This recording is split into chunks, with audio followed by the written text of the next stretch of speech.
Welcome to the Stokastic DFS YouTube channel. The DFS projections that we'll be going over today are behind a paywall, but you can try them out yourself for 3 free days and take a deeper dive. All right, let's dive in. Today we'll be going over the NBA DFS projections. You can see that we offer projections for DraftKings, FanDuel, the projected stats for each player, No House Advantage, Jack Market, and Yahoo. You just simply click the corresponding tab that correlates to whichever site or app you'll be playing on today. Scroll down a little more and you can sort, clicking the player's name alphabetically, fantasy points from lowest to highest, position alphabetically, or if you need a specific position you're looking for to maybe fill out your roster, and point guard, and all the corresponding point guards will be sorted. You can look, and then you can also, once you have your point guard or whichever position you want in here, you can also sort by whichever other metrics you're looking for: salary, lowest to highest, which opponent they're going against, the minutes, whichever you need. You could sort by team. For whatever reason, maybe you want to do a game stack, you could click the two teams, Cleveland and Los Angeles, and then you could sort, go down, see all of this stuff here. Again, once you have your two teams selected, maybe you wanted to stack like a power forward, LeBron James, Evan Mobley, and with him you wanted to stack a point guard or something like that. Easily just type these in. It would all be sorted, and you could easily find exactly what you need. All right, we'll back out, re-hit this, and you click reset to get all the teams back up. Over here is our minutes column. Again, you can sort by clicking the top arrow. Darius Garland is projected for the most minutes. Why this might be useful is if you were looking for a specific upside play, or maybe you thought someone was projected lower or higher than they should be, you could sort by minutes, and you could easily see who's projected for what minutes. So if you thought Luka Doncic is going to play 37 minutes, then obviously if it had 37 here, that would knock his projection up as well.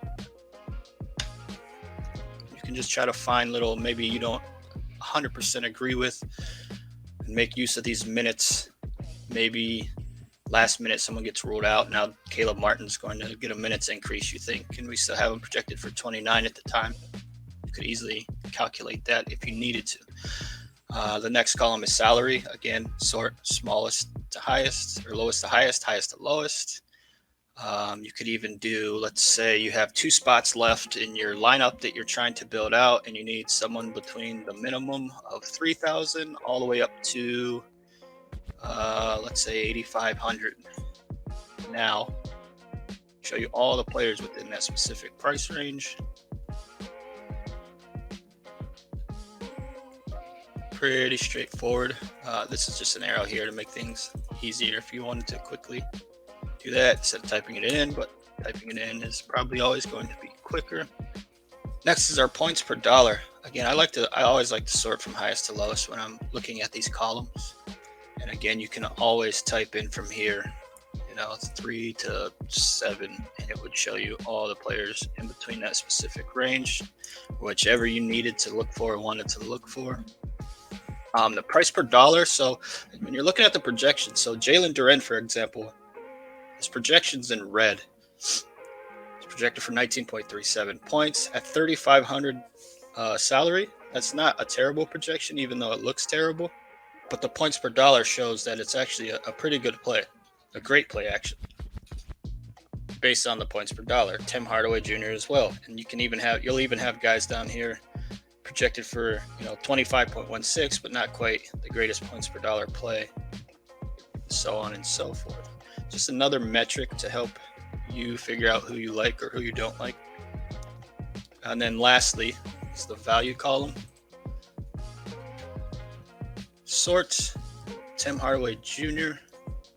is projected for 25.58 points with a value of 3.58 at 4,400 salary. You can see that these two columns here, the points per dollar and value columns, pretty much correlate. You can see everyone's pretty much in line. If they're a good points per dollar play, then they are a good value play as well.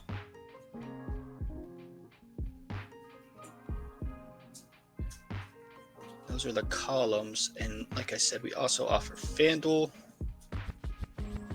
Same exact thing, same exact setup. The only thing that changes is well, obviously the salary, but their minutes, each player's minutes will still be projected the same. That doesn't change because that's on our end. Obviously the opponent, which team they play for.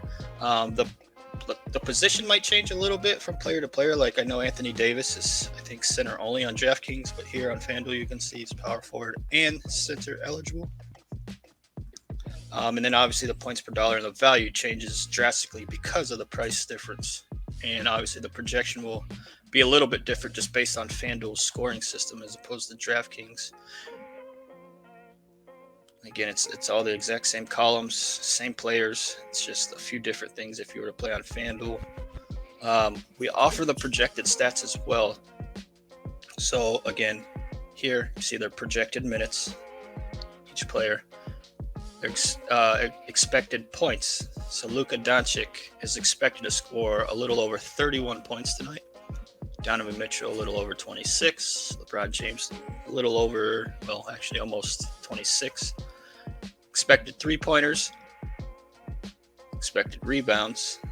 And if, again, you can always sort by clicking these headers from lowest to highest, highest to lowest. However, whatever helps you figure out and find what you need to find.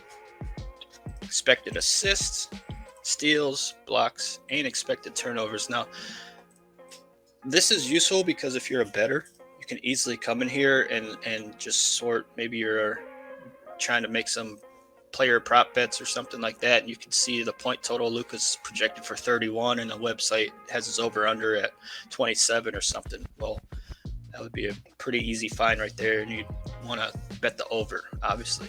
Same thing for all the rest of the projected stats for each player. Yahoo as well is another site, offers DFS. Their salary is much different than FanDuel and DraftKings. As you can see, they use up to, I believe, the top dollar I've seen so far is 60. But again, you can sort however you need. Highest to lowest fantasy points. You can sort by their position. If you wanted to fill out, needed a point guard to fill out your lineup. Also, if you needed a point guard who was also $21 or lower. Oh, that just goes straight 21.